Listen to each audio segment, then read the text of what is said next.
And today we're going to read 2 Samuel chapter 15 today. After this it happened that Absalom provided himself with chariots and horses and 50 men to run before him.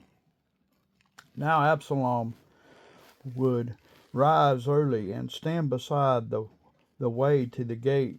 So it was whenever anyone who had a lawsuit came to the king for a decision that Absalom would call to him and say, "What city are you from?" And he would say, "Your servant is from such and such a tribe of Israel." Then Absalom would say to him, "Look, your case is good and right, but there is no deputy of the king to hear you." Moreover, Absalom would say, "Oh, that I were made judge in the land, and every one who has any suit or case would come to me, then I would give him justice." And so it was, whenever any one came near to bow down to him, that he would put out his hand and take him and kiss him. In this manner Absalom acted toward all Israel who came to the king for judgment. So Absalom stole the hearts of the men of Israel. Now it came to pass after 40 years that Absalom said to the king, "Please let me go to Hebron and pay the vow which I made to the Lord. For your servant took a vow while I dwelt in Geshur in Syria, saying, If the Lord indeed brings me back to Jerusalem, then I will serve the Lord." And the king said to him, "Go in peace." So he arose and went to Hebron. Then Absalom sent spies throughout all the tribes of Israel, saying, "As soon as you hear the sound of the trumpet, then you shall say, Absalom reigns in Hebron." And with Absalom went 200 men invited from Jerusalem, and they went along innocently and did not know anything. Then Absalom sent for Ethophel and Gelonite, David's counselors, from his city from Gallon, while he offered sacrifices, and the conspiracy grew strong for the people, with Absalom continually increasing in number. Now a messenger came to David, saying, "The hearts of the men of Israel are with Absalom." So David said to all his servants who were with him at Jerusalem, "Arise and let us flee, or we shall not escape from Absalom. Make haste to depart, lest he take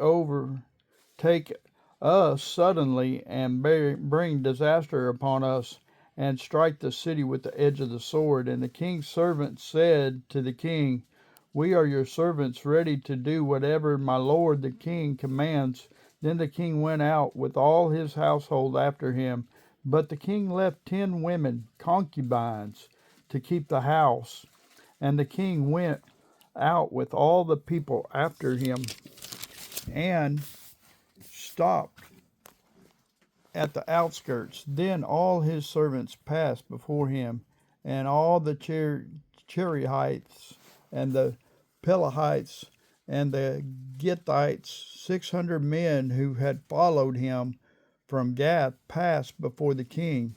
Then the king said to Ittai the Gittite, "Why are you going with us?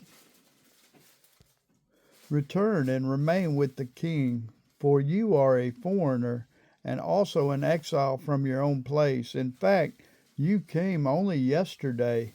Should I make you wander up and down with us today, since I go I know not where? Return and take your brethren back. Mercy and truth be with you." But Ittai answered the king and said, "As the Lord lives, and as my lord the king lives, surely in whatever place my lord the king shall be, whether in death or life, even there also your servant will be." So David said to Ittai, "Go and cross over. Then Attila the Gethite and all his men and all the little ones who were with him crossed over, and all the country wept with a loud voice, and all the people crossed over. The king himself also crossed over the brook Kidron, and all the people crossed over toward the way of the wilderness. There was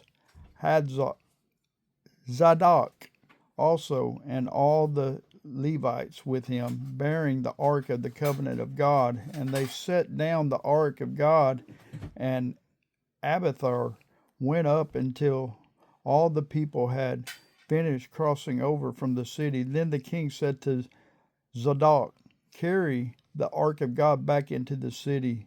If I find favor in the eyes of the Lord, he will bring me back and show me both it and his dwelling place.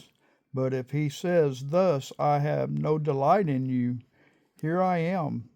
Let him do to me as seems good to him.